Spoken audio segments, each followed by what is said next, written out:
We're going to have Curtis Koenig up. That's correct pronunciation. It's not Koenig, it's Koenig. He hails from Mozilla. You ever heard of Firefox before? Really cool browser. If you get a chance, you check it out. It's not too bad. Curtis is now, what is your official title? Senior Security Program Manager. But I understand your unofficial title is Security Minion. Is that on your business card? Yes. I think I did remember seeing that on your card. Security Minion. I like that very, very much. I don't think my employer will let me do that. Let's see. What's your astrological sign? You don't even know your astrological sign, do you? That's a 70s thing. Oh, okay. That'll work. And your first computer was an Apple II. Who here has actually touched an Apple II? Who's used one that actually worked? Much smaller crowd. Thank you very much. All right. So Curtis is coming up doing Knowing Where One's Towel Is, or the Neurobiology of Decision Making. So let's hear a round of applause. Thanks, sir. I'm going to try holding this. Let's see how this works. So he mentioned my name's Curtis. I'm sort of obsessed with what I call mostly hairless monkeys. That's you guys. And I like to wander around and see what people do. And one of those things is figuring out how people make decisions. In particular, what happens in a crisis situation. So we're going to talk a little bit about that. If you've ever read The Hitchhiker's Guide to the Galaxy, you know where this term comes from. Knowing where one's towel is the idea that in any situation that someone can keep their head about them and be able to survive. As you mentioned, my business card, there's this nice QR code on the front. I am a security minion for Mozilla. I am the only security program manager at Mozilla. So not just Firefox, but Thunderbird and all that other fun stuff. I've had a weird little past. I started off with these guys, not doing security. I was a support engineer. So you can sort of blame me for Windows ME, because that was the first product I supported. And yes, it was a steaming pile of shit, even for those of us that worked there, who had to run it every day. But I was one of the founding members of their security support team, so we get to parachute into people's businesses and try and clean up viruses and all that kind of fun stuff, which got me into that side. And then later on, I worked in Microsoft's anti-malware division, actually going out and what we called it was purposely getting hacked. One of my coworkers actually on his whiteboard had written, "I double-click with reckless abandon," which is essentially what we did. We went around trying to get viruses and worms and anything else we get our hands on, spyware, and then reverse engineering it and writing signatures for our signature set, which was really interesting because on a Monday morning when your boss's boss comes in with a Post-it note and says, "Hey, my neighbor went to this porn site and he got hacked. I want you to go check it out." We actually had to sign a piece of paper saying we wouldn't sue Microsoft for being exposed to porn because that was sort of our job. Then I went to work for these guys up in Louisville, and that was not fun. Their idea of security was to try and blame us. So I have a lot of emails that if the FBI ever showed up, I was going to go. I told them not to do it. But now I work for these guys. Working for these guys is a lot of fun. They are headquartered in Mountain View, California, but I do live and work out of Louisville, Kentucky. We have got people all over the world. As you know, we are open source, and I'm partly come to these conferences to encourage you all to come do things with us. Our security meetings are open. Our program meetings are open. We want you to hack our stuff, and when you do, we will pay you. We have a bug bounty program much like Google does. Not only do we pay for our products, but we pay for our websites, and you can make up to $3,000 on a single bug.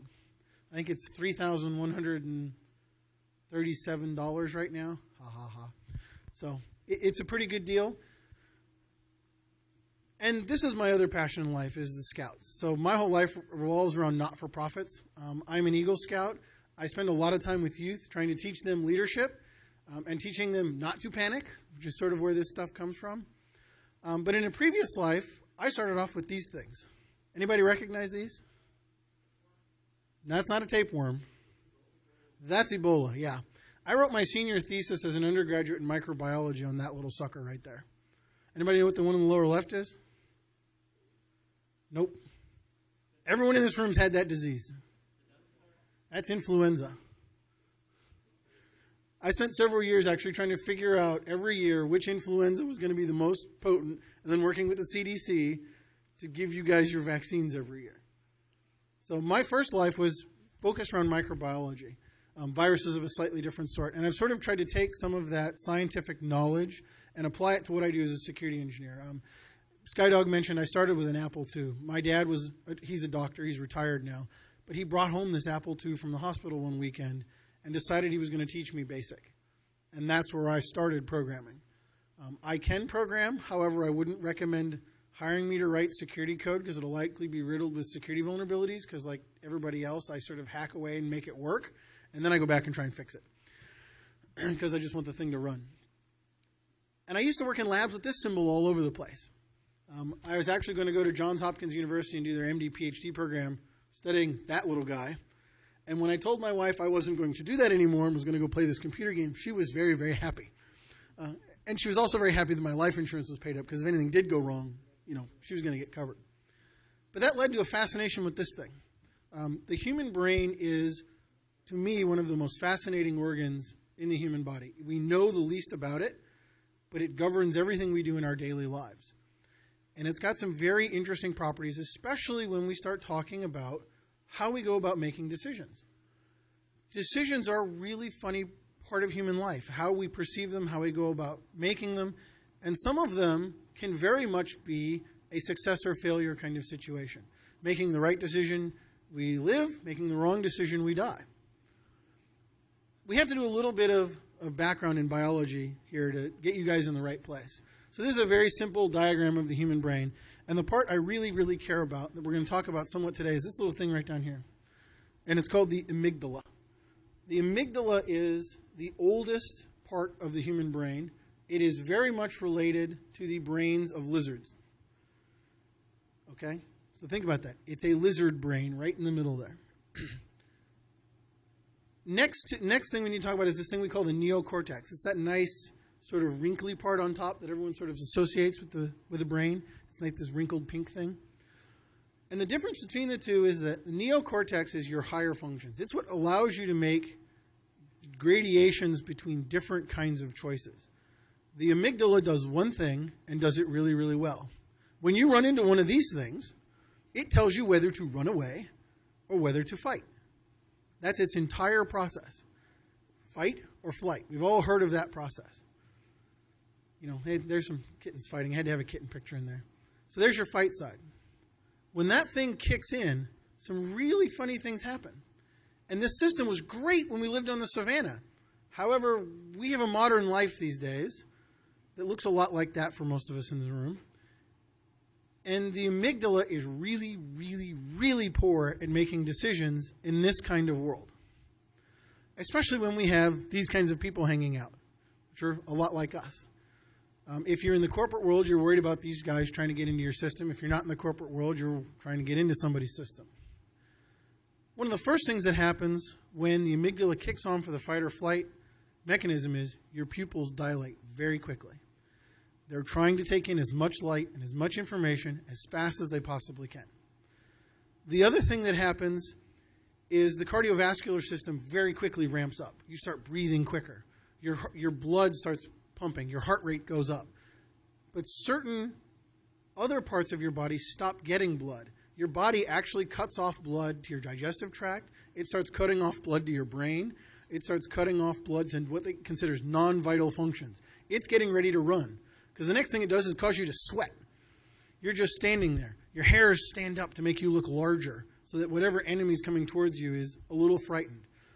Again, you're cutting off that higher brain order function to make an actual decision.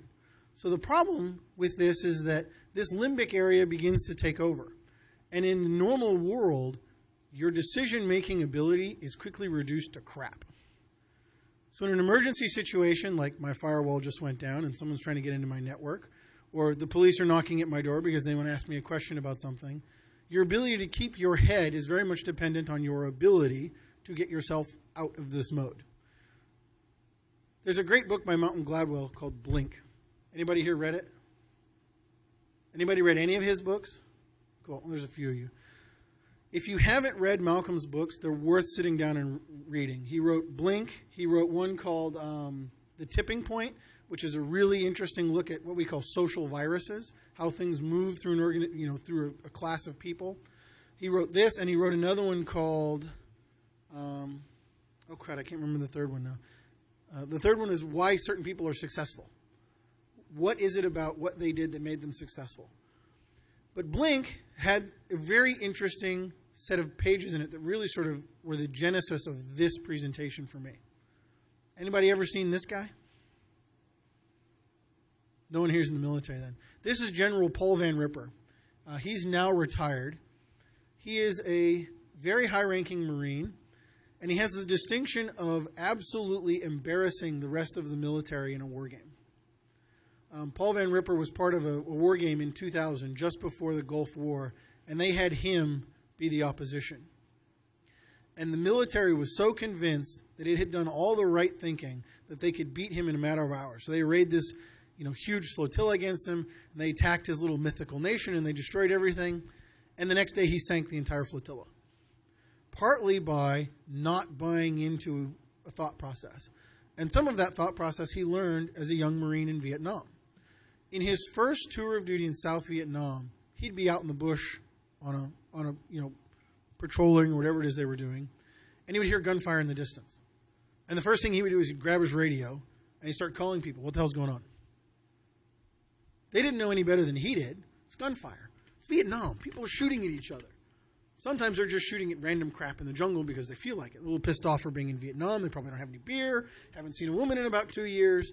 They're going to shoot at something. What he quickly realized is nobody really had any idea what was going on. Not the people he was calling, not anybody else. And he realized on his second tour of duty that the best thing he could do was wait. So on his second tour of duty, same situations, he'd hear gunfire. He'd wait 5 minutes. If they needed him, they were going to call and say, hey, send in some choppers, send in some heavy artillery, come save my ass, they're shooting at me. If he didn't hear anything, he'd wait 5 minutes more. Van Ripper quickly learned about certain decision-making processes. One of these is that in an emergency situation, if you have the right people in the right place and you're calling them to find out what the hell is going on, you're taking their thought process out of the game. They're sticking their heads up to try and give you an answer. Whether that answer is right or not, they have no clue. They just want you to go the hell away. So you're taking them out of what is essentially productive movement. Okay?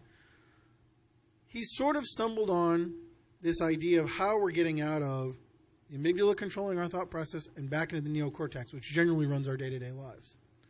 I mentioned the 5 minutes. But the other thing is that you end up getting a very different organization. Most organizations are very centrally controlled. The problem with this is, in an emergency, everyone's looking to the middle to make a decision. It's massively inefficient, and if they're not paying attention, or if they're pulling people out of the fight, they're going slower, or they're making very bad decisions. What you're trying to build is this more decentralized thing. So if you've hired the right people, you've put them in the right place, they are going to make the right decisions at the right time. You have to let them. So the question becomes is, anybody recognize this second one a little? Anybody seen this diagram before? It looks a lot like a terrorist cell. There's a reason they operate like this. There's a reason the American military operates like the one on the left. And there's a reason the one on the right can do things the one on the left can't. You don't need the center to make those decisions. So in the event of a catastrophe, how is your body going to react? Okay, admittedly, our catastrophes look a hell of a lot more like that. We're not terribly worried about meteors. It's more someone's wrong on the internet somewhere. But generally, when it goes wrong, someone wants to hit the big red panic button. What's that look like? Anybody got one of these in their data center? Got one at home? They're a lot of fun to push. They don't do a whole lot, though. Say what? Easy button? Yeah, I wish I had an easy button. People would listen if I had an easy button. No, the panic button doesn't do you a whole lot of good. Anybody ever heard this? Don't just do something, stand there. Everyone's heard, do something, don't just stand there. This is actually the right course of action. When I was a young Boy Scout, we were learning search and rescue. I actually did most of my scouting in California, even though I'm from Kentucky.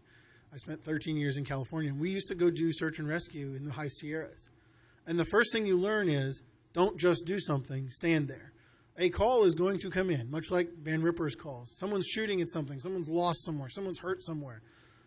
Rushing out and rushing into the fight because your amygdala has kicked in and it's pumping blood and getting oxygen to your body, it wants you to react, is not the best thing you can do.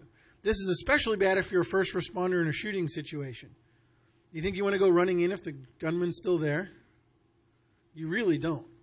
You want to know that the area is clear. You want to know that what you're going to do is not make you another victim, because making you another victim just makes the situation worse. So the first thing you have to do is recognize that you're in a fight or flight mechanism and then get your brain out of it. So step one is this emotional awareness. You have to first have enough cognition to think, I am in a fight or flight mechanism. I can feel my heart racing. I can feel my breath getting deeper and faster. I can feel my muscles tightening. I can feel this stuff happening. So the question is then, how do we kick this thing off? The nice thing is it's really easy. This guy gave us a really great way to do it. This is Fibonacci. He's a lot of fun. Do a Fibonacci sequence in your head. Literally. You can do even basic arithmetic. 1 plus 1, 2 plus 2, 3 plus 3. Do a couple of them. The amygdala can't do math at all. A couple of simple arithmetic problems or a Fibonacci sequence, and it goes, crap, I give up. Control immediately goes back to your neocortex. It's the only part that then can make gradated decisions, and the fight or flight mechanism will shut off. So you have control over this context switching, much like context switching in an operating system between kernel mode and user mode. Think of your neocortex as kernel mode. It's the smarter part. It can make gradated decisions. Your amygdala, again, cannot.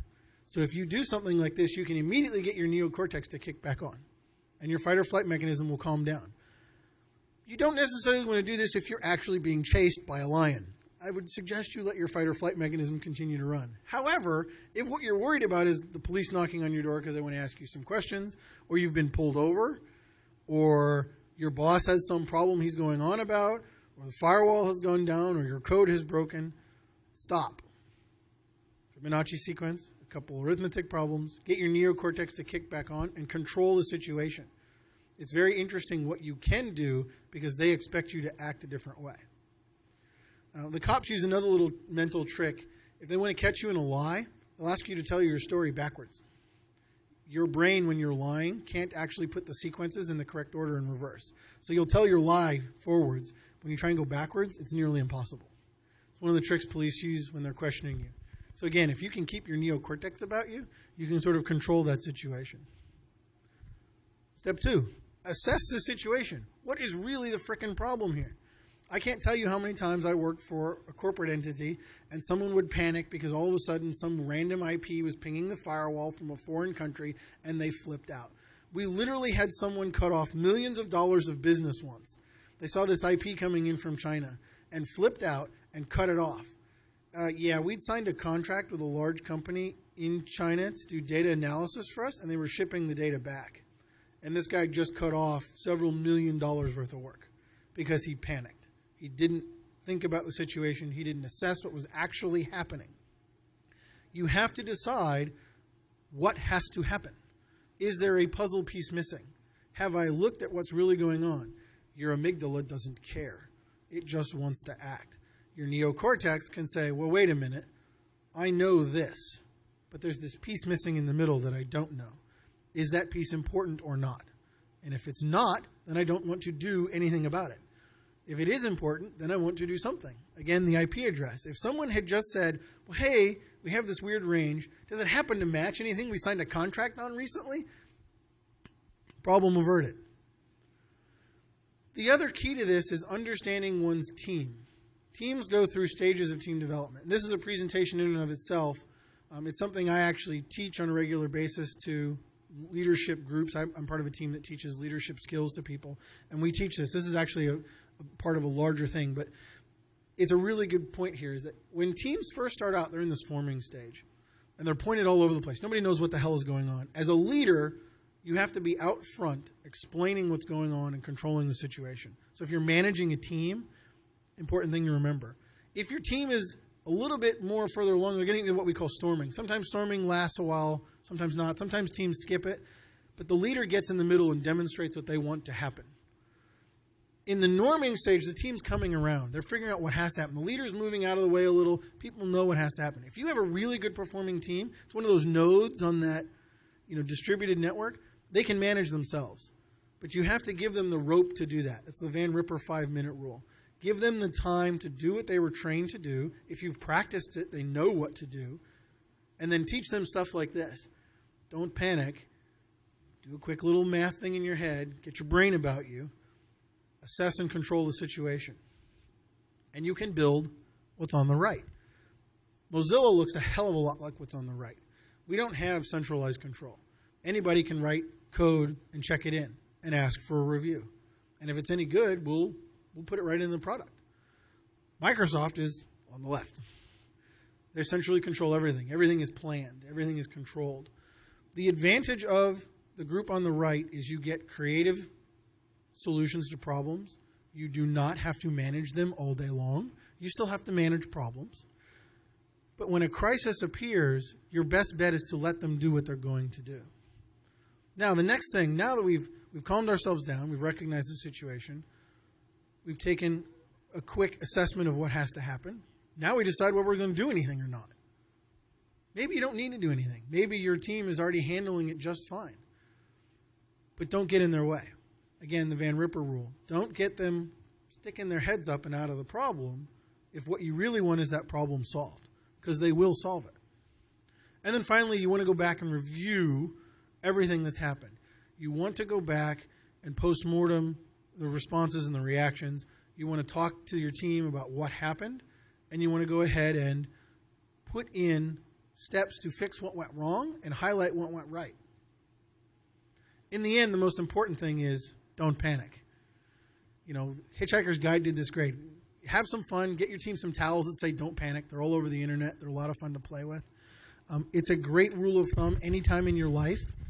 I'm hoping I give you guys just a little bit of information about how the human brain works. I find it fascinating.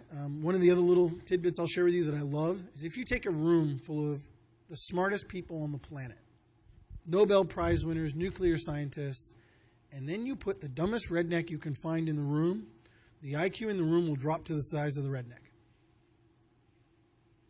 No one really understands why psychologically. It's one of those little quirks of the human brain that, for whatever reason, when we socialize, we want sameness.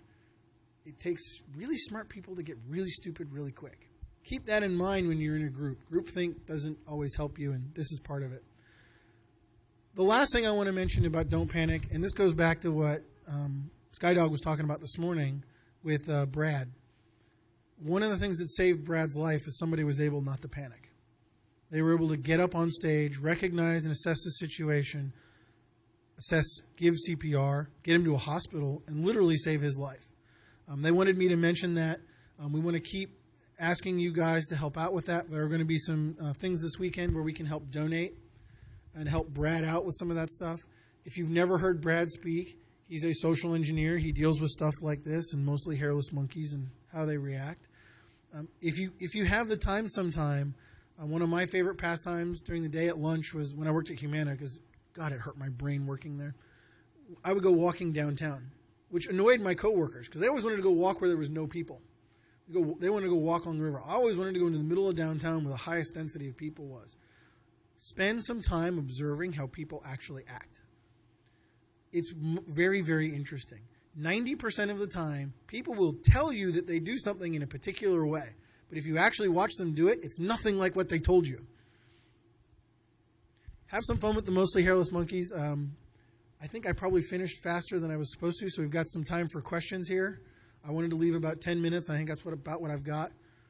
You guys can go ahead and ask me questions about Mozilla. You can ask me questions about our products or security or, mostly hairless monkeys.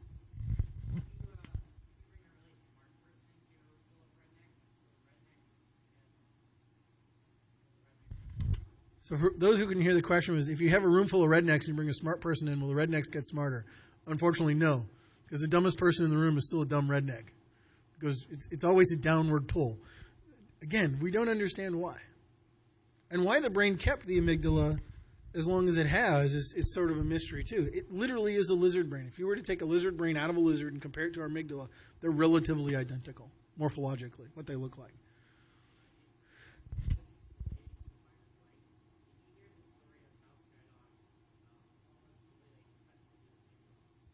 No, I haven't heard the story of how he nearly cut his finger off, but I nearly cut my hand off with a rotary tool. Yeah, I actually started learning a lot of this stuff from my dad. My dad is a PICU doctor. That's Pediatric Intensive Care Unit. So very, very sick, small children. And he used to get calls in the middle of the night all the time. The nurses would call, some monitor would go off or some number, and he'd answer the phone and go right back to sleep. And that was one of the great lessons he taught me. He's like, when some idiot calls you in the middle of the night, don't get angry. Answer their question and go back to sleep and yell at them in the morning. Because if you want to yell at them in the middle of the night, you're not going to get any sleep. And that sucks more than yelling at them. Just wait and yell at them in the morning. He also taught me how to sleep standing up in an emergency room, which is a really fun trick. When I thought I was going to be a doctor, that was a really useful skill. But that all goes back to this not panicking thing. There's a reason a lot of people who learn this stuff learn it in the emergency response. They learn it in hospitals. They learn it as paramedics. They learn it as firefighters. They learn it as police. Because they understand that the fight or flight response takes you out. You are removed. Especially when you have a gun, that's a really bad thing for a cop. Panic is death, not just for them, but probably for whoever they're pointing it at if they're wrong. And for first responders, if things are going bad, it's very heroic to go running in, but it becomes pretty stupid when you become one of the victims. Questions, comments, smart remarks? Well, thank you all very much. I look forward to talking with you all throughout the weekend.